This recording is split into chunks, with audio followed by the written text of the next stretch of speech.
These two guys have Minnesota sports flowing in their veins. Mackey and Judd on Score North and ScoreNorth.com. Reckless speculation. Reckless speculation. Happy Reckless Speculation Thursday to all who celebrate, and happy NBA trade deadline day. Thank you to the Wolves for getting out in front of it yesterday. We're going to talk about the Monte Morris trade here with our friend Darren Doogie Wolfson from the 5 Eyewitness News Sports Department. It's been a great week for Doogie.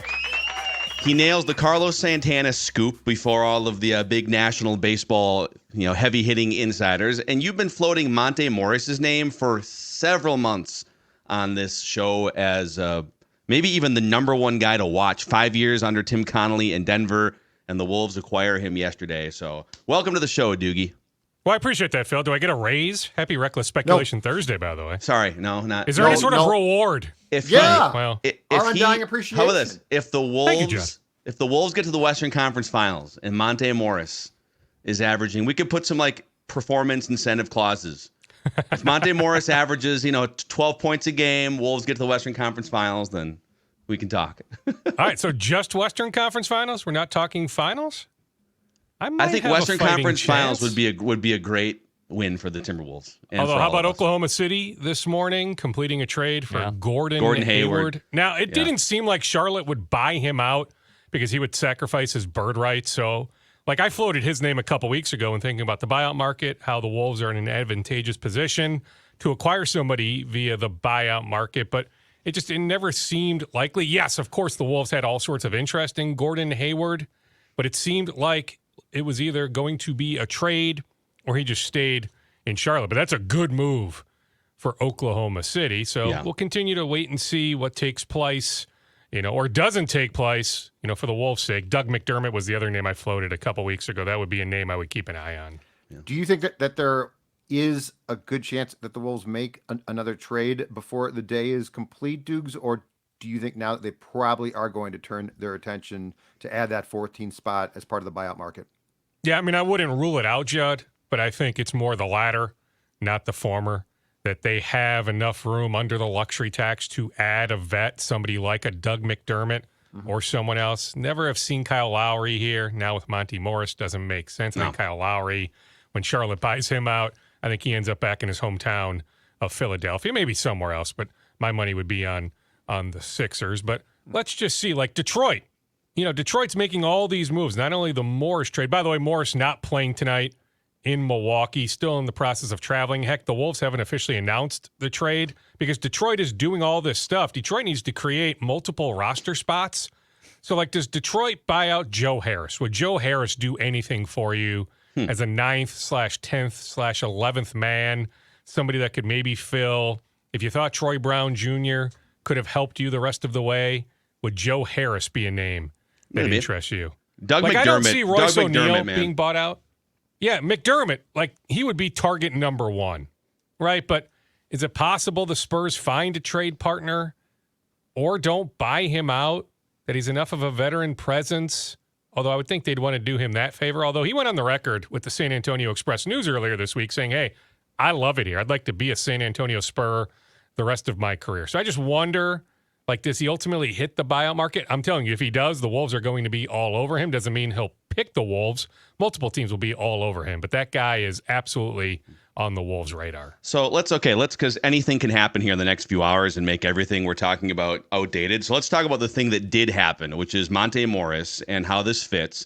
So if you haven't followed him the last couple of years, you're excused because he's played for 2 garbage franchises. But before Wizards and Pistons, 5 years as a key rotation player, a second-round pick, Denver.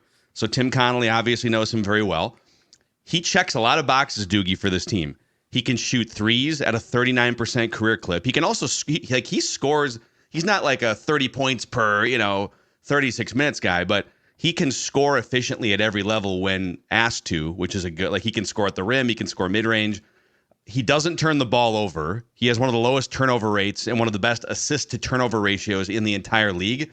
He doesn't foul. He's a distributor and an organizer. So if you're getting the fully healthy version of him, and that's the big question because he missed most of the, pretty much all but 6 or 7 games with a pretty bad quad strain. and he's not been 100% in the games he's come back here. But if you're getting a fully healthy version, he's a great ad on paper here, I think. It's a great ad if you are getting that version of a couple years ago. I did go back and forth via text with a scout who saw Morris play last weekend, and not a surprise, but he said Monte Morris is not in shape. Now, he doesn't need to be in great shape right this second. We're talking more about April. So he has a handful of weeks to work himself back into shape, but he's only played, 68 minutes this year with the Pistons. So I understand it, that he's not in great shape right now. There is hope. The Wolves clearly believe, hey, let's give him a month to 6 weeks to even 8 weeks. Let's see where he's at April 1st, April 10th, as we build up for the first round of the playoffs, that there is hope he'll work himself back into shape. But that absolutely is a concern. But everything you laid out, Phil, yes, spot on. I went back and forth with an executive who has been with Monty at some point along the way. Denver, Washington, Detroit, we laid that out. Here's what this executive said. This is not Tim Connolly, by the way. And, hey, I should have just said, hey, can I use this on the record? I didn't ask. He was busy. We were texting. So I will not say his name, even though it's all positive. So this is on background from an executive who has worked with Monte Morris. Great cat. Connector. Will blend well. Won't overstep his role. Big stones in tight games. Big heart.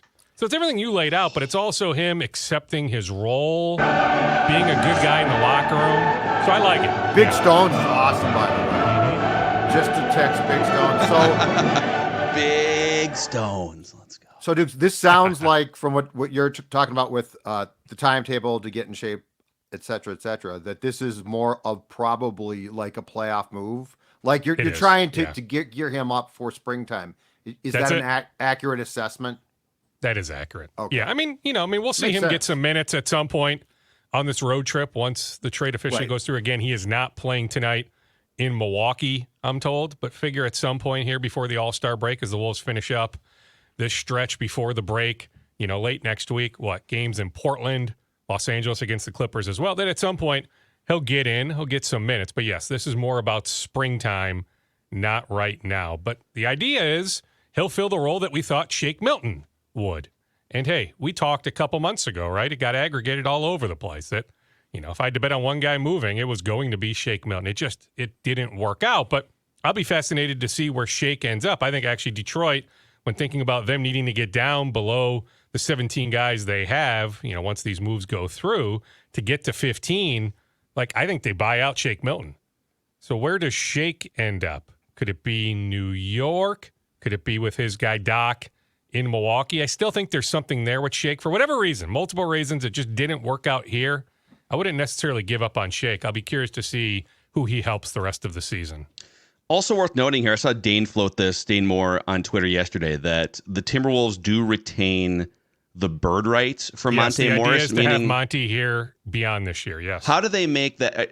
And I don't have, I think right now, without counting Mike Conley, who's a free agent, Kyle Anderson's a free agent, and without counting Monte Morris, who is a free agent, they're like $5 or $6 million under the second apron line. How do they? I mean, do they go into the second apron, or is there a way to make it work where you could bring back Monte Morris and Mike Conley? I don't know how that would even work mathematically to get those guys both back in the house. Now, there's a couple guys you could probably move off of. They would clear some money. Like Wendell Moore is like $2.5 million. You could probably just move on from him. But what do you think their plan is with the bird rights? It's a slippery slope. I mean, I think it's a better question once we see how the year finishes. Like, Phil, if they end up losing in the first round, I watched a good chunk of New Orleans Clippers last night. I'll tell you what, New Orleans is really good when they are fully healthy. If it's New Orleans as the 6 seed, the Wolves as the 3 seed, are we sure the Wolves are winning a playoff series? Now, I would wager on the Wolves winning at least one playoff series because I do think they play much better, like a lot of teams, at home court advantage, playing at Target Center would be a difference maker. But, are we sure the Wolves are winning that series? Or if it ends up Wolves 4, Phoenix 5, are we sure in a 4-5 matchup the Wolves are winning a series against the Phoenix Suns? Now, we need to wait and see if Phoenix is fully healthy come late April. But, I think if that happens, Phil, if they don't win, then we can start having that conversation about, okay, you end up trading Karl Anthony Towns. I mean, yeah, you could view Monty as some sort of Mike Conley Jr. insurance that it may not be both guys here next year. Now, I said, was it Tuesday or last week that the Wolves have actually kickstarted? I mean, barely, but talks have gotten off the ground, extension talks with Mike Conley Jr.'s camp, that he is one of these guys that is extension eligible here in season. Now, again, nothing is on the cusp of happening, but the idea is the Wolves have expressed interest in having him beyond this year. But I also was told late last night that the idea is, hey, they'd like to have Monte Morris here beyond this year as well. Yeah. So, Dukes, do you think that the talk about trading Cat is at least partially predicated on how far this team gets? Like, if they go out in I don't know how it wouldn't round, be. Like, I'm not reporting that, Judd. That's me more opining, right? It's if I want to call it reckless speculation. Thursday, dude. Hey, it's a safe place. Safe space. Aggregators, you do what you want to do. We're here to defend him. Yeah. Well, thank you, Judd. You do whatever you want. I appreciate the love. I won't crash your Super Bowl party now, so you can watch in peace. I don't want. You don't need to be Bowl. distracted on Sunday. I won't be coming over to that St. Louis Park Palace of yours. Right. There'd be no Super Bowl party. Yeah. Stay away from my house. It's me opining, right? Like, if they lose in the first round of the playoffs for a third consecutive year, like, how would you roll this core back? Mm-hmm. Especially with everything Phil laid out about second apron, being way over the luxury tax, all that. We're not even sure. Now, hey, Mark Lowry, Alex Rodriguez are bringing in a number of partners, right? I still think it gets across the finish line, right? But we still don't know if they have the appetite to be a second apron team. That's a lot. Like, it doesn't even make logical sense to be a second apron team or close to the second apron, above the first apron, if you lose again in the first round of the playoffs. So that's why I'm saying, and you're not trading Ant. I mean, I guess if you want to have the conversation about trading Gobert, right, and keeping Cat, but I think Cat would be the guy. Like, if they do something, lose in the first round, like, we don't see the progress, come this spring. Yes, I think we start having those conversations. That's why I've said, going back to, July, August, September, October, that I didn't think it would be a fascinating in-season, trade deadline, that it would be fascinating to, follow what takes place here this summer, just because I don't know what the end game is. But I still think, like I said it on Tuesday, I still think, even coming off that debacle on Tuesday night in Chicago, that this team is capable. It's so matchup dependent. Like, who do they open up the playoffs against? How do they match up against that specific team? What does the rest of the bracket look like? Whether this team can make a run. But I still think there is an opportunity there for this team to play deep into May. I really do believe that. Let's go a little further down this path here. This is a safe space, okay? Safe space. Reckless speculation. So Doogie is 100% right. That right now, the Karl Anthony Towns thing is working gloriously for this team. They've been atop the Western Conference. He's having an incredible season. He's an all-star. I think he has reduced those sort of like the bad cat moments that we see. He still has a little bit of, some of the offensive fouls and barreling into defenders. But, like, we've seen a really honed version of Karl Anthony Towns. If they get bounced in the first round of the playoffs and things look quirky in a playoff series and maybe he doesn't show up in a couple games, which has happened before, this conversation could change very quickly, especially with all of the salary cap, luxury tax ramifications, right? And here's another wild card for you. Naz Reid is having the best season of his career by a lot of different measurements. Win shares. He's lights out as a shooter this year. He's shooting 41% from three, which is about 6.6 percentage points better than his career average coming in. He's become one of the best three-point shooters in the NBA. He's playing only 22 minutes a night, which is like 4 more minutes that they found him more money and more minutes, but it's still only 22 minutes a night. If you take his numbers, Naz Reid, and extrapolate over 36 minutes, it would be 20 points a game, 7.5 rebounds, a couple assists, super efficient offense. And here's the final really interesting piece to this puzzle, boys. Last year, Naz Reid and Rudy Gobert on the court together were a train wreck. Like, negative net rating all over the place. It was really hard to put those guys on the court together. This year, Naz Reid's best two-man pairing of all the other players on the roster is Rudy Gobert. Naz Reid and Rudy Gobert are a plus 15 points per 100 possessions. The second best two-man pairing for Naz Reid is Anthony Edwards. He plays the best when he's with Rudy Gobert and Anthony Edwards. Just something to monitor here over the coming months. Like if there's a way, it'd be nice in a perfect world to get Naz Reid more than 22 minutes a night. And right now it's not really possible.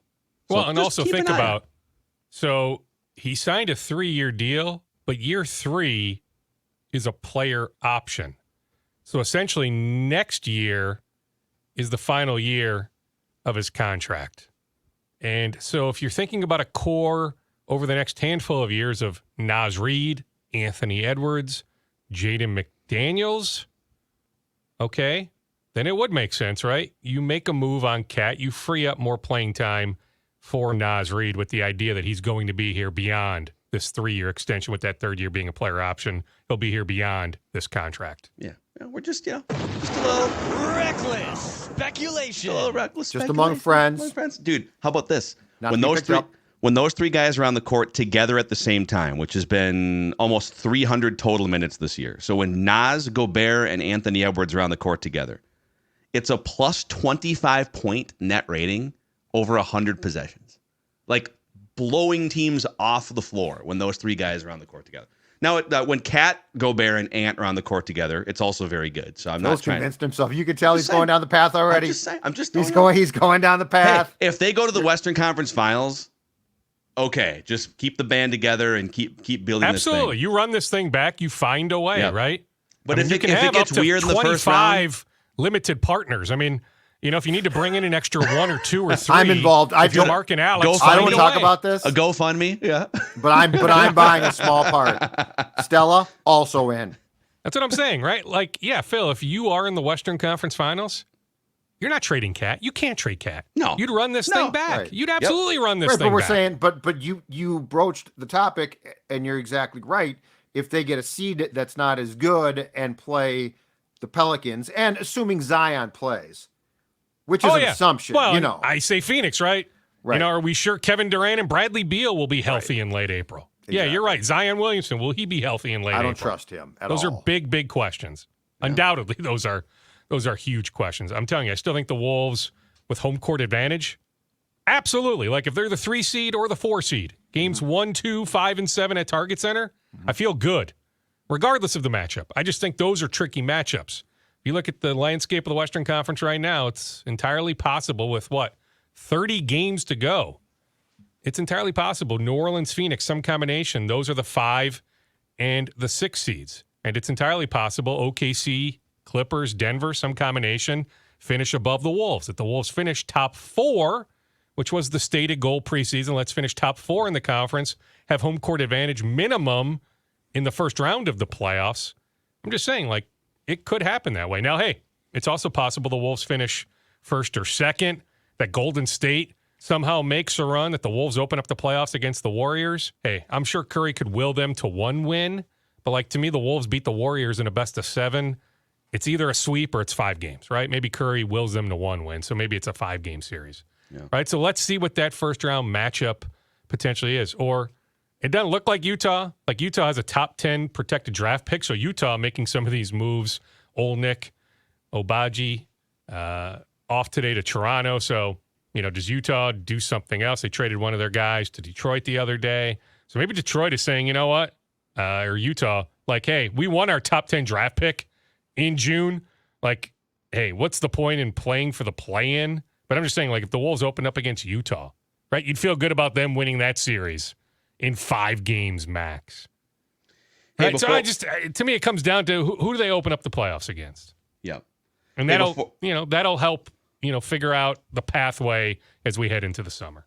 Let's get to some Viking stuff here after we shout out the Minnesota Golf Show, which starts tomorrow, by the way, February 9th through the 11th, all weekend long at the Minneapolis Convention Center. And maybe even most importantly, you can come hang out with us. We're going to do a live podcast, Mackey and Judd show, kind of a Purple Daily hybrid at 2 o'clock on Saturday from the Minnesota Golf Show, the Josh Arnold investment stage. So come on in. Ticket information, very reasonable, by the way. Tickets at mngolfshow.com. mngolfshow.com, and come hang out with us Saturday at 2 o'clock. Get your golf fix here during the winter. Also, if you haven't had your house cleaned in a while, and let's be honest, when's the last time I'm not talking about vacuuming, okay? Like vacuuming's great. A deep clean of your carpets, a deep clean of your air ducts. That's where Zero Res comes in with their 4.9 out of 5-star rating on Google with 17,000 reviews. They're offering the Score North special, which is 3 rooms, 0 resified, starting at just $119 and a free hallway. And this month, take $75 off when you get your air ducts 0 res clean. Again, ask for the Score North special, 9520-RES, or 0resminnesota.com. Spell it forward or backwards, it spells the same. 0 res. Reckless. All right, how about this move that just came in? Daniel Gafford, Washington to the Dallas Mavericks. So that could be another potential first-round playoff matchup. Wolves against Mavericks. Bring them on. Well, Dallas adds a capable big. I still think because you can put Jaden McDaniels on, well, probably Kyrie. Then you'd put Ant on Luka. But hey, don't get me wrong. Like, that's probably a 6 or 7 game series. But I think the Wolves could beat the Mavericks in a playoff series. But hey, Dallas just adds a capable big. So, some teams in the Western Conference are certainly getting better today. Yeah.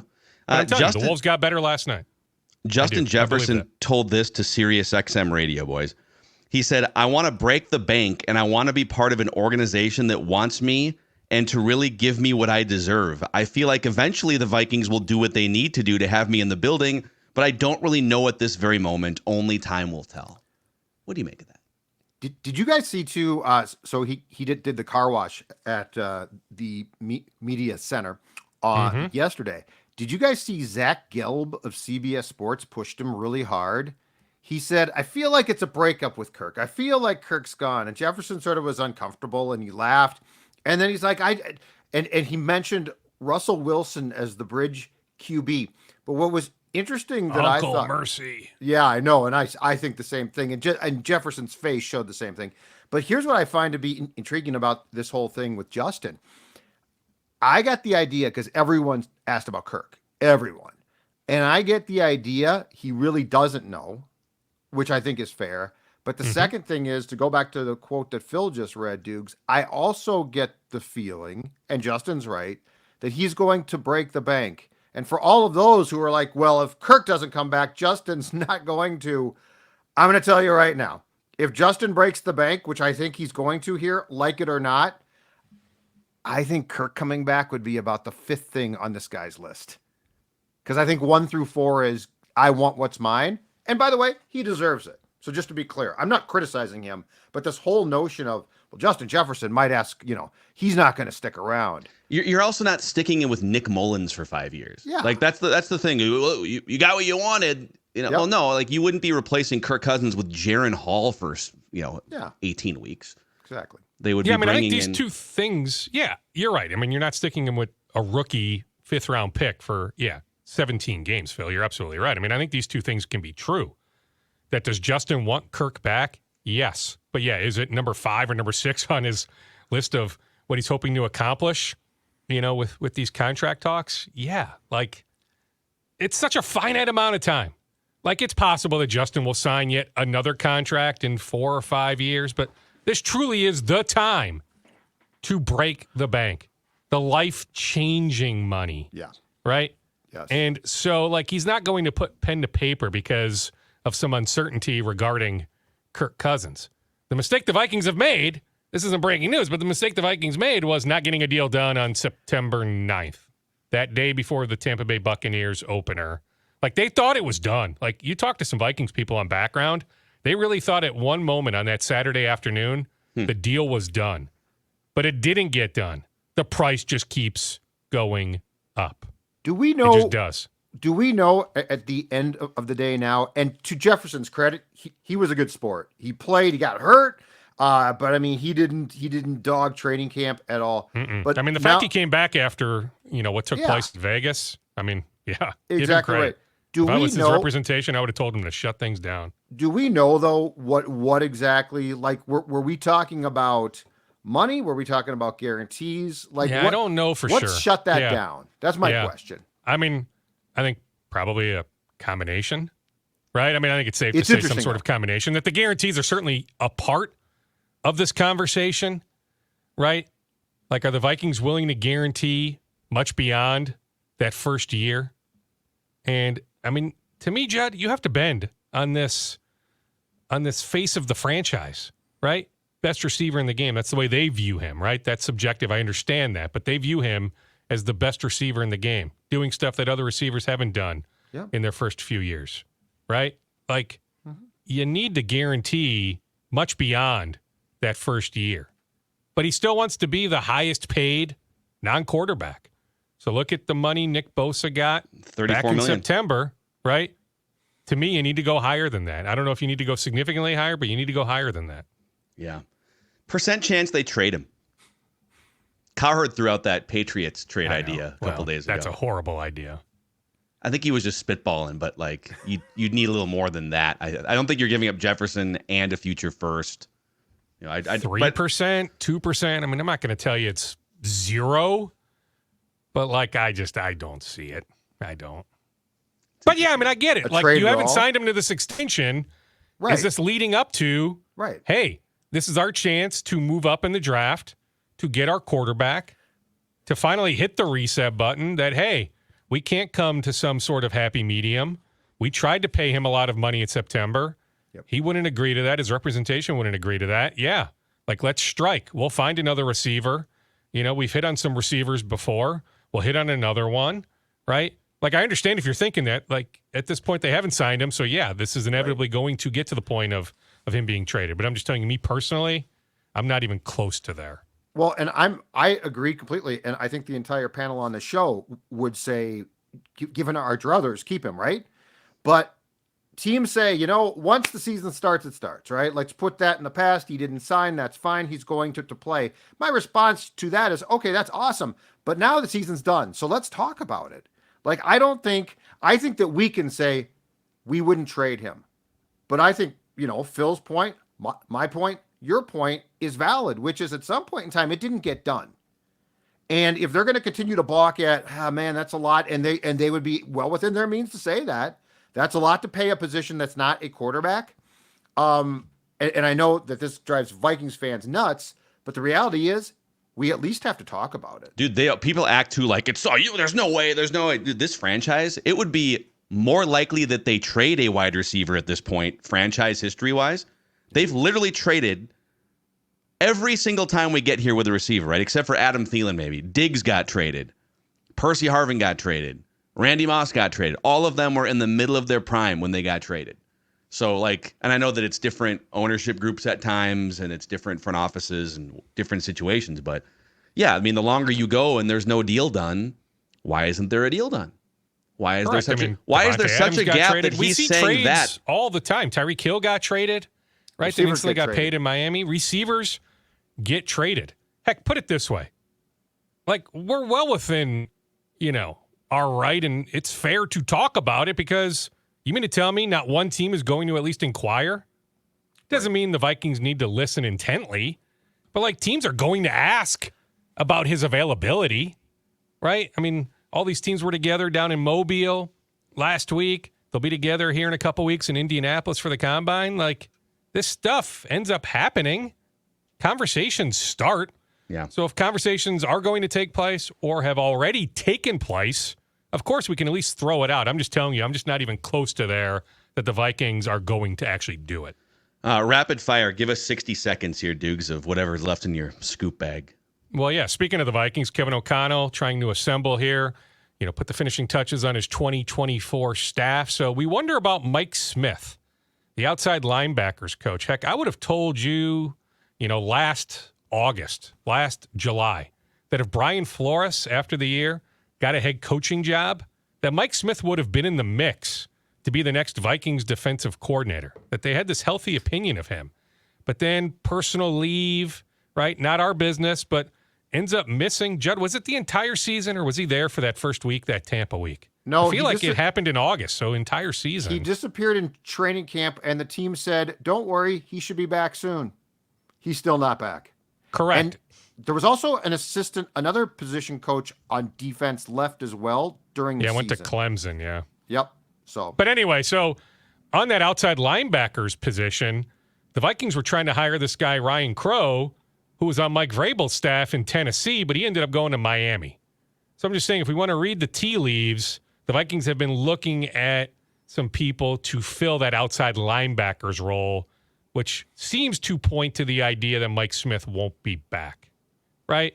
Now, hey, I'll continue to follow it. I'm not saying it's 100%, but the fact that the Vikings were interested in this coach that ended up ultimately picking Miami just makes me wonder. How about that? Wonder if this is the end for Mike Smith. A couple other notes. It looks like Benilde St. Margaret's is hiring Brad Anderson as its next football coach. So Brad won multiple state championships at Wayzata, one of the great coaches of the last, I don't know how far you want to go back, 3-4 decades.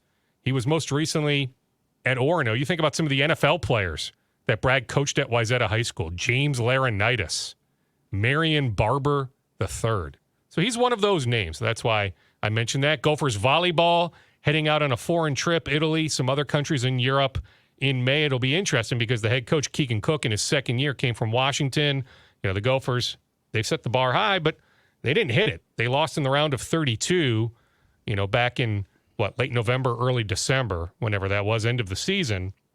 So anyway, Keegan's wife is pregnant, so she's due like a week or two before they leave. So it could be kind of an interesting time. There is a plan if she hasn't delivered and, he needs to head over to Italy and what have you for him to get back. But anyway, I don't think that's out there that the Gopher volleyball team is heading out on a foreign trip in May. Trying to think if I wrote down anything else.